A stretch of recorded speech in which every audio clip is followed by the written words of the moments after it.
Hey guys, we're back. This time we're taking a look at a 3D printed insert for Soul Last Days of a Star.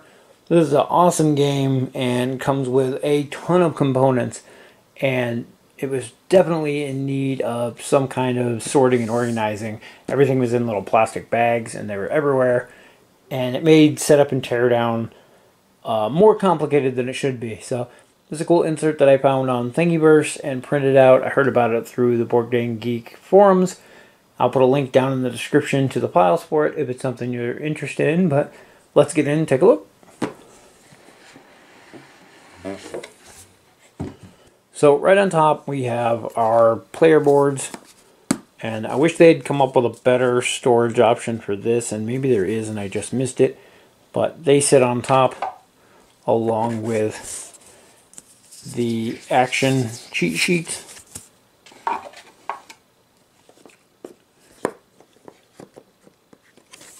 the quick reference guide,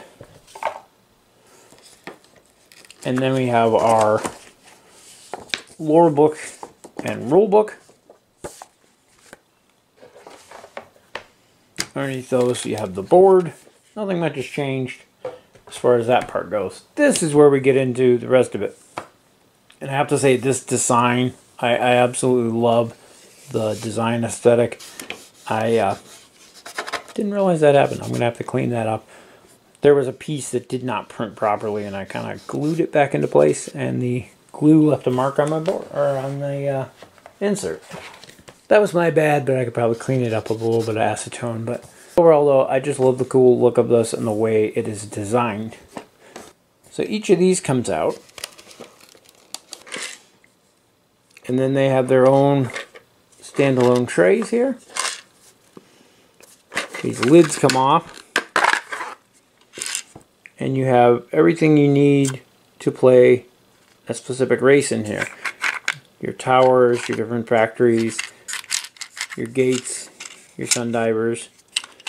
You have your tracker token, and your 3 energy that you start the game with. Also, this tray comes out with just your starting stuff. So it's kind of neat. And then these, like I said, each have a lid for them to keep the pieces from falling out if you store it on your edge.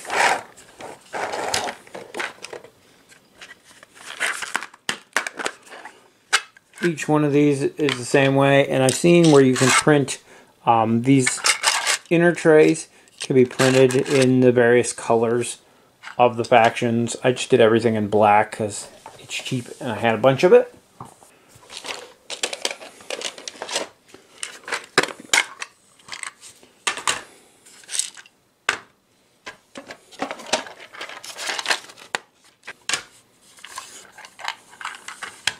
So after we get those out, those are 4 of the 5 races there. The next layer in the board, you can see here, we have a few other odds and ends. Try to keep it in camera here.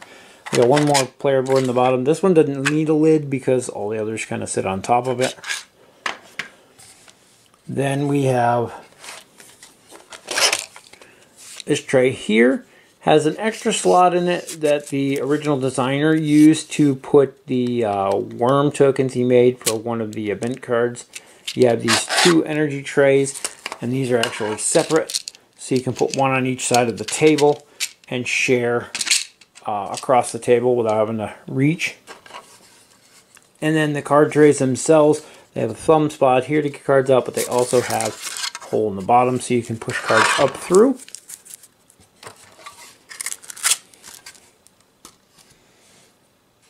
Then you have this last tray, and this one's also split in case you have a smaller print bed like I do with the Ender. But you have the same thing with these. Cards can be pushed up through the bottom. They also have the little thumb slot there. And they have token slots for the different suit tokens.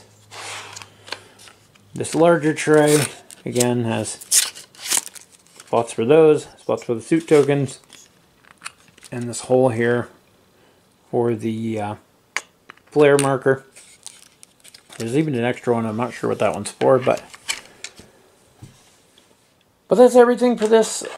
I love the lids and how they go back together to make the logo of the game with the name of the game actually written across the middle when you put them all back together. I think that's a really cool aesthetic choice for it. And everything fits in the original box with no pieces shifting around when the game is stored. And that's a big concern to me because I store almost all of my games up on their end. So being able to store the game, stand it up on its end, and not have the pieces dump out is a big selling point for me. These lids, maybe it was my printer settings, they snap on a little snug. I think with more use they will free up a little bit.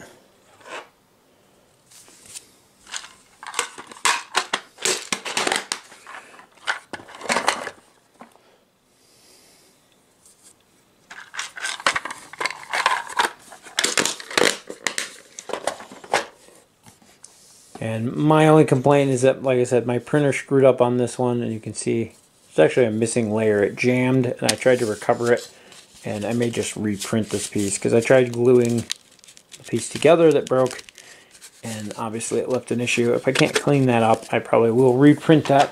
Nothing to do with the model. That was completely a mistake on my part. And I have everything back in there. Then you put the rest of the stuff back on top with the lid. And they're all stacked in there. And you're good to go. I really like the way everything works in there. I like the way that everything fits in neat and nice. And having the player trays individual where you can just hand people a tray and they're good to go really helps out in getting the game set up and torn down. And yeah, it's made playing an already enjoyable game quicker and easier, and that makes it more fun and get to the table more often. So anyway, that's a look at the Soul Last Days of a Star 3D printed insert. Again, there's a link down in the description to the files if it's something you're interested in. And as always, thank you guys for watching, and we'll see you in the next video.